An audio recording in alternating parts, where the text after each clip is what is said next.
नमस्कार। आइए सात पर प्रकाश डालें उससे पहले एक ज़रूरी सूचना। जो लोग हस्तरेखा सीखना चाहते हैं उनके लिए हमने एक नया चैनल शुरू किया है। चैनल का नाम है सरस्वती पामिस्ट्री। आप नीचे जाकर डिस्क्रिप्शन पर पहुंच सकते हैं, लिंक तक और सब्सक्राइब कर सकते हैं। चलिए तो बात कर लेते हैं आपके सबसे पहले यहाँ कनिष्ठा उंगली की। कनिष्ठा उंगली पूरी लंबाई के साथ में सूर्य के लगभग प्रथम पर्व तक पहुँच चुकी है। यानी कुल मिलाकर कहूँ तो कहीं से कहीं तक भी आप में बौद्धिक क्षमता की कमी नहीं है। आपसे दूसरे व्यक्ति सलाह ले लें तो उनको लाभ हो जाए। आप अच्छी बोलचाल में हैं, आपका व्यवहार भी सही है, आप लोगों से मिलनसार प्रवृत्ति के भी हैं, घर के अंदर करीने से चीज़ों को रखने वाले व्यक्ति भी हैं। तो यहाँ इस प्रकार की चीज़ें आपकी बुद्ध की उंगली के अंदर विराजमान मिली। अब बात करते हैं सूर्य की उंगली की। सूर्य की उंगली और पूरी दृढ़ता के साथ में एकदम सीधी खड़ी हुई है। यहाँ तक अपने वाले क्षेत्र की बात है, जिस भी कार्य क्षेत्र में आप काम करते हैं वहाँ के लोग आपका सम्मान करते हैं, आपकी बात को मानते हैं, आप अच्छा व्यक्तित्व रखते हैं। तो यहाँ इस प्रकार की रेखा वो उंगली आपकी मौजूद है। और शनि और साथ ही साथ आपकी सूर्य उंगली के बीच में जो कोई गैप भी नहीं है, यानी अपने परिवार को भी साथ लेकर के चलते हैं, माता पिता की सेवा भी करते हैं, भाई बहनों का भी अपने साथ संबंध खराब अपनी तरफ से नहीं करते हैं। शनि की उंगली अनुकूलता के साथ सीधी खड़ी हुई है, यानी कि शनि की ढैया, शनि की साढ़े साथी मातसाएँ यदि आपके जीवन में आएंगी तो उसमें आपको ज़्यादा परेशानी का सामना नहीं है। अच्छे स्वास्थ्य को भी दर्शाती है। राजनीति में ऐसा व्यक्ति रुचि भी लेता है, खेलों में भी रुचि लेता है। यहाँ कुल मिलाकर के धन के आगमन कैसी भी स्थिति में बने रहेंगे, इस बात को भी उंगली दर्शाती है। बृहस्पति की उंगली एकदम बिल्कुल सीधी खड़ी उंगली। ईश्वर के प्रति आस्था रखना, लोगों के बीच में उठना बैठना, छोटे बड़े सभी लोगों को गले लगाना, अपने पितरों का सम्मान करना और परिवार का मान बढ़ाने के लिए अपनी तरफ से पूरा संघर्ष करना, भक्ति करना, पूजा करना, सम्मानित लोगों का सम्मान करना और पूजा पंडित मंदिर ये जो होते हैं इनका सबकी पंडितों का भी सम्मान करना। अब बात कर लेते हैं यहाँ पर सीधे सीधे आपके बुद्ध पर्वत की। बुद्ध पर्वत और बुद्ध पर्वत पर यदि मैं देखता हूँ तो बहुत ज़्यादा गहरी रेखाओं के रूप में तो नहीं मिली यहाँ रेखाएं, लेकिन यहाँ पर्वत अगर मैं देखता हूँ तो वो अनुकूल है। अनुकूल पर्वत यहाँ संतान कारक भी माना जाता है, यानी कि संतान का सुख अवश्य आपको मिलेगा। पर्वत कुछ ऊंचा कुछ दबा हुआ है तो वो संघर्ष को दर्शाता। साथ ही साथ एक एक्स का चिन्ह ये बुद्ध पर्वत पर बन गया। बुद्ध पर्वत के नीचे एक्स का चिन्ह बहुत अशुभ कहलाता है, क्योंकि ये धन का कारक है। और यहाँ एक्स का चिन्ह मिल जाए, क्रॉस का चिन्ह मिल जाए तो धन में ऋणात्मक लगा रहता है, यानी घड़े में छेद रहता है और धन छनता ही रहता है। आ भी जाए तो भी छन जाएगा। तो पहले तो आने में ही कष्ट, क्योंकि क्रॉस का चिन्ह है। अब बात करता हूँ यहाँ पर आपके सीधे सीधे सूर्य पर्व की। सूर्य का पर्व और सूर्य का पर्व यहाँ देखते हैं तो एक तरीके से ये रेखाएँ खड़ी हुई यहाँ पर, और यहाँ पूरी तरीके से एकदम सीधा उंगली के बीच में नहीं गई है। तो यश सम्मान जिस क्षेत्र में काम करते हैं वहाँ यश सम्मान तो आपका बना रहेगा। इस प्रकार की रेखा यहाँ दिखा दी। साथ ही साथ गवर्नमेंट से संबंधित अधिकारियों के द्वारा ऐसा व्यक्ति अपने काम निकाल लेता है। तो यहाँ इस प्रकार के संकेत आपके हाथ के अंदर मौजूद हैं। अब बात करता हूँ आपके शनि के पर्व, धन के पर्व की। धन का पर्व अनुकूलता के साथ में ना कहीं दबा ना उठा।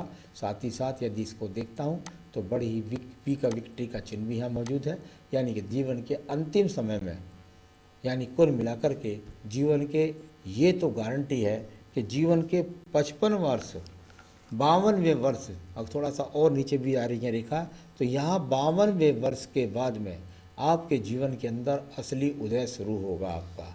तो उस समय के बाद आप फिर अब मुड़ करके आपकी जीवन की जो परेशानियाँ हैं वो सब खत्म हो जाएंगी। यहाँ इस असली उदय आपका ये है। अब बात करता हूँ यहाँ बृहस्पति का पर्व। बृहस्पति का पर्व और बृहस्पति के पर्व पर यहाँ एक तरह से रेखाओं ने बना लिया दीप, यानी कुल मिलाकर जो ऊपर को रेखा जानी थी वो चली गई बाहर की तरफ। जब बाहर की तरफ रेखा चली जाए तो धन घर में नहीं आता, बाहर की तरफ चला जाता है। मेहनत का फल अपने घर में नहीं आता, बाहर की तरफ चले जाता है।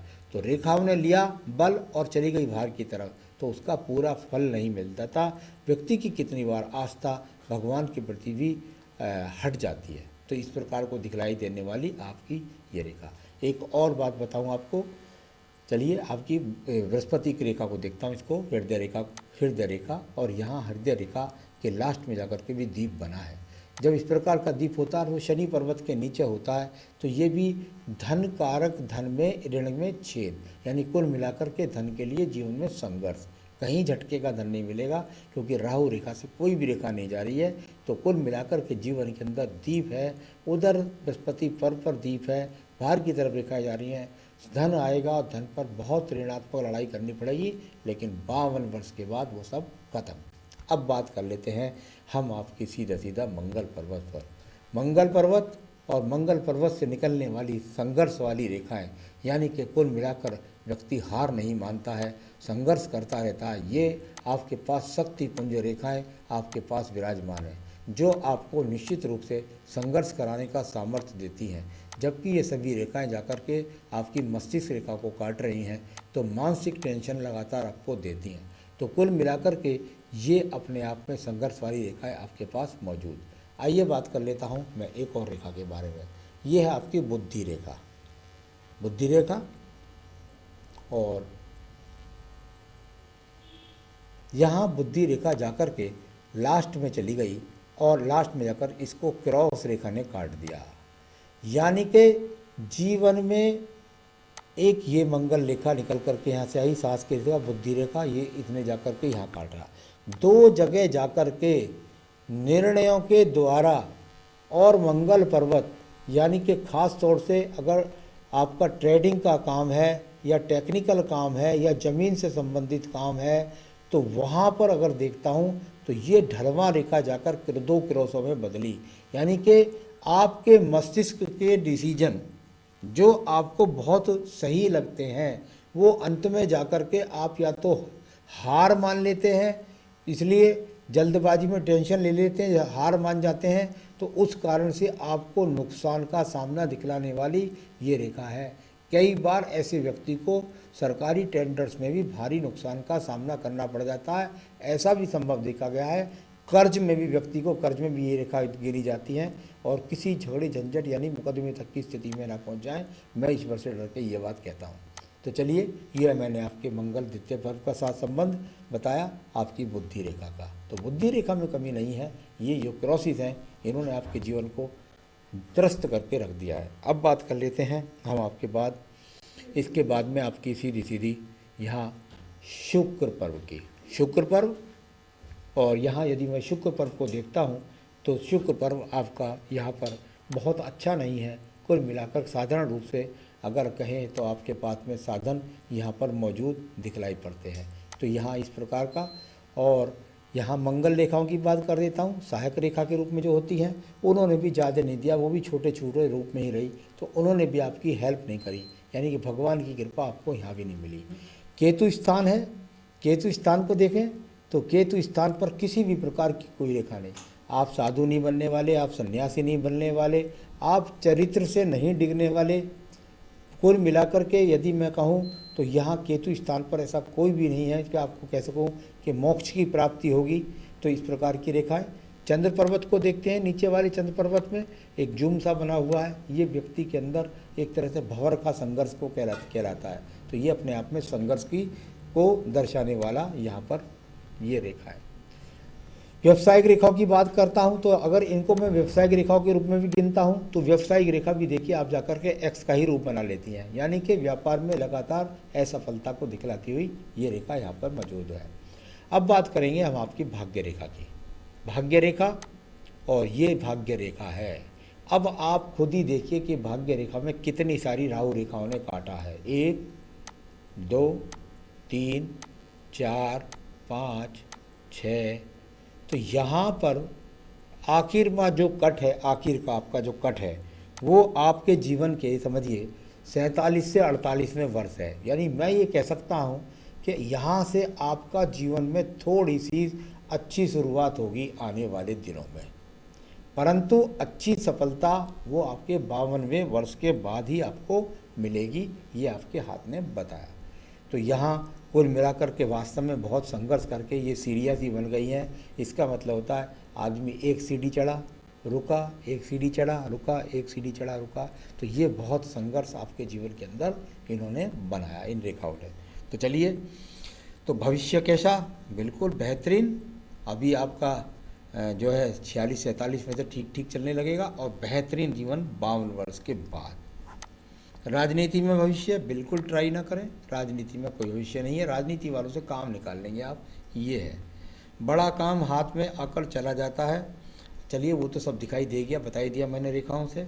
अब मैं आयु रेखा के बारे में बताता हूँ, फिर उपाय बताता हूँ जो आपको अब वो मुसीबतें ना झेलनी पड़े।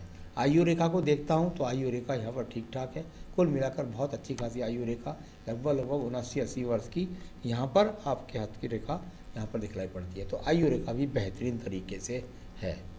संतान का सुख सहयोग भी आपके हाथ में है। अब बात हो गई आपको क्या करें आप, जो आपके जीवन में आप तरक्की उन्नति प्राप्त करें। देखिए, इस उंगली के अंदर आप एक डबल फायर ओपल पहन लीजिए। डबल फायर ओपल आपको पहनना है।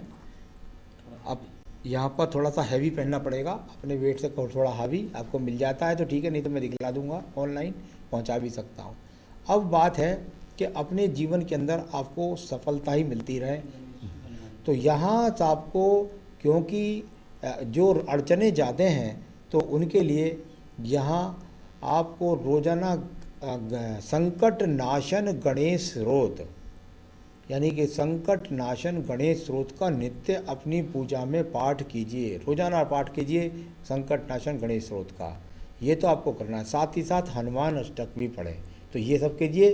तो बस इतने भर करेंगे तो आपके जीवन की समस्याएं बहुत तेज़ी के साथ हल होती चली जाएंगी।